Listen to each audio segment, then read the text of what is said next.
Headquarters of common sense. Talk Radio. To be honest, I just don't turn the heating on.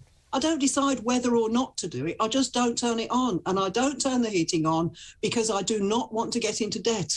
I'm an old person.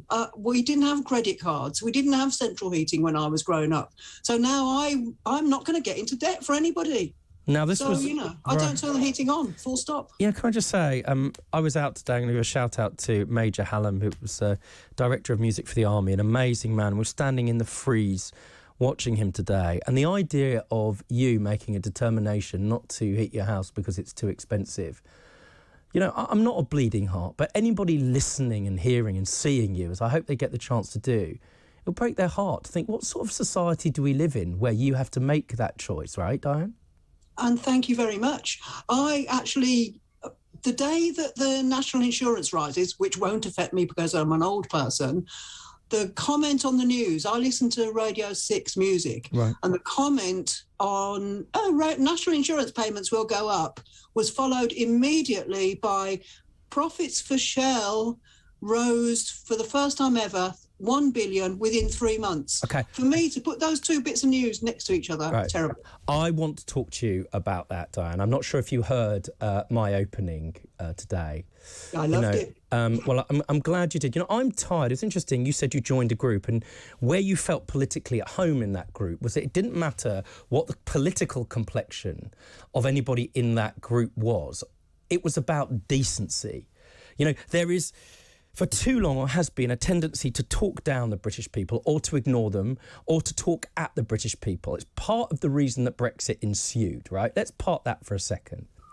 But one of the things that we do care about, I think, is fairness, right?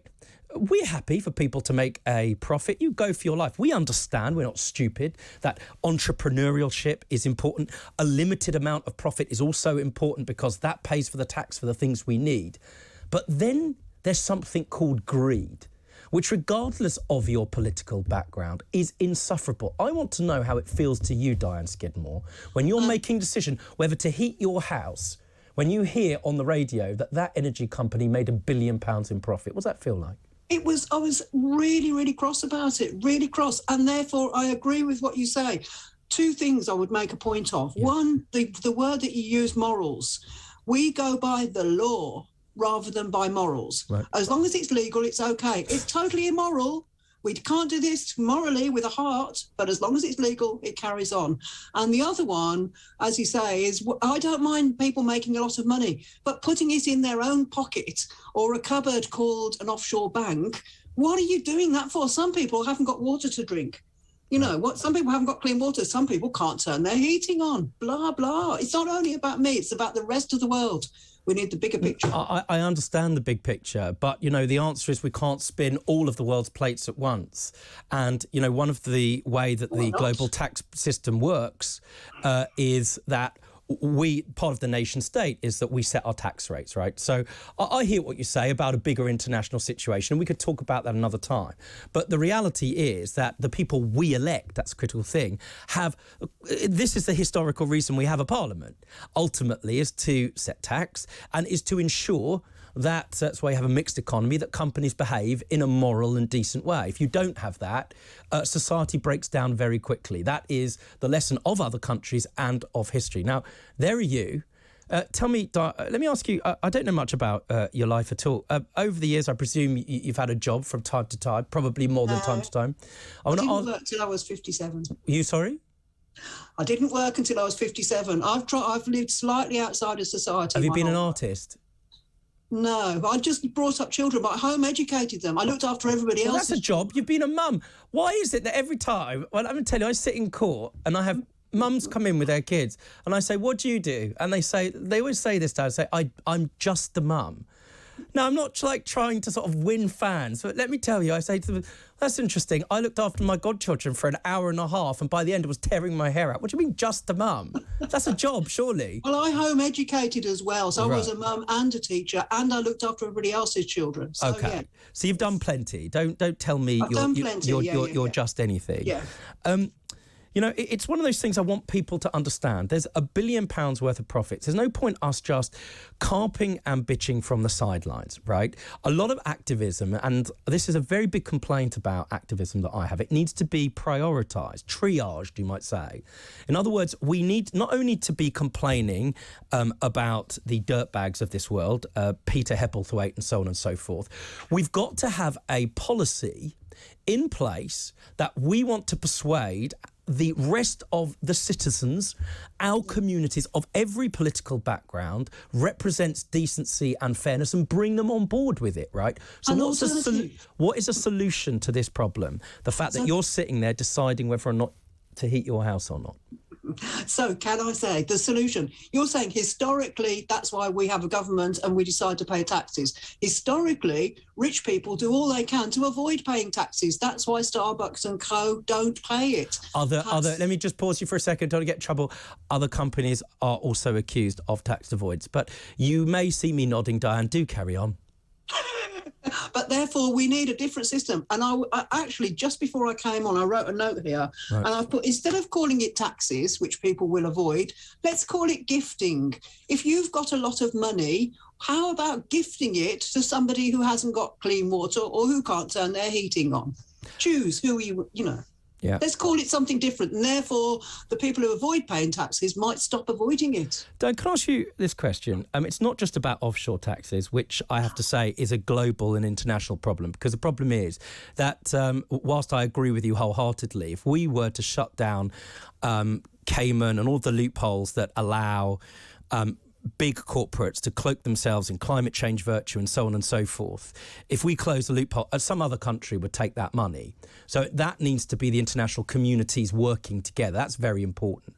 I can't solve that problem in one go, but let's look, because we're focusing on the energy crisis here. Yes. I want to know, what does it feel like when you're sitting there deciding that on a freezing cold day like today, and it's been snowing today, I'm not going to heat my house, I'm going to put some more layers on because I won't be able to eat next week. That's the budget that I live under.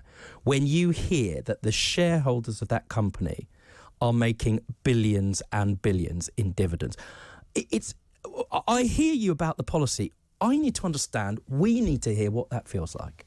But no, everybody's heard what it feels like. It feels outrageous. But you just said you're looking for a solution. You don't want to keep moaning about how bad it is. Right. Let's have a solution. And I realised I'm not supposed to be talking about the world as a whole. I'm supposed to be talking about energy. Fuel Poverty Action have developed a policy whereby if they change the energy structure, and therefore gave everybody a band of free energy, which sounds ridiculous, but let's have everybody similar to universal basic income. Let's give a tiny little bit to everybody. Then everybody must take care of it. And it would mean not only the poor people, the lower income people, people like me, we could at least afford to turn our heating on and not worry about what we can have to eat instead. But also the people who are slightly better off than us, they would also, because nobody wants to pay big bills, they would also reduce the amount of energy that they use, which is what we need to do. I think intuitively that sounds like an interesting idea, and one that's worthy of a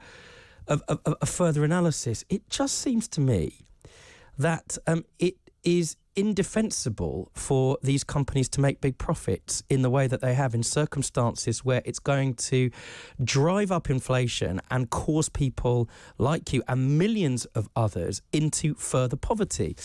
Can I just say something else? You know, people listening will be shouting at their radios going, oh, it's all about the Ukraine, Rob Rinder. It's all about the Ukraine. You know, we're too dependent on Russian oil. Before the Ukraine. Thank you very much. I'm going to come to you. Listen to me. Yes. Viewers, and you're going to answer your question. The reality is that is true. We are undoubtedly too dependent on the fossil fuels of autocratic nations. Russia, of course, first amongst them, but China also, who are in the midst of a genocide, right, against the Uyghur people. It is a wicked thing, to say the very least, to be dependent and in debt to those people. So we've become dependent on them. How we've got to that position is a matter of national moral scandal. But this isn't about Ukraine, because they were making profits before that, weren't they, Diane Skidmore? Exactly. But that's why our government, who withdrew from Europe and who is withdrawing from all sorts of things, our government is in charge of our nation. Mm-hmm. So our government could, if they really wanted to, come up with a plan to redesign the structure of how we pay our bills. They could, and they actually have a responsibility to do this thing. They could make sure that everybody has a certain amount of fuel before they start. Diane, listen to me. You know, sometimes I worry that this becomes a left or right issue. And as I started the show, I said it's nothing to do with that. You know, I am somebody that understands that when you drive up taxes too high, the lesson of history is also that businesses disappear. We end up poorer, not richer. You know, we can't spend other people's money. We need to create the wealth that pays for services that people need. I think that's very important. You can still have a competitive economy whilst also having a decent tax structure and making sure that corporations don't act in an outrageous way. Now, that's my clear message is not about left or right. It's about decency. What's your message, Diane Skidmore, if you could be energy minister, and I suspect you'd make a good one, to those listening of whatever political complexion people come from? I agree totally with what you say. Actually redesign the tax system as well so that people make sure that people pay it, but then redesign the whole system so we haven't got prepayment meters all over the place. We look after the poor people. We've actually Energy for All. It's called Energy for All. If anybody wants to look up Fuel Poverty Action, Energy for All, we've got a petition that actually was signed 147,000 times on the night that we released it. We launched it, and within it was shocking. We were amazed. We're just a very small organisation. Well, I might be one of those signatories, Diane Skidmore, and we're going to have you back. You know, it's one thing to have an expert. It's also somebody to speak to. It's also, I say, a real privilege to speak to somebody that's actually living through it.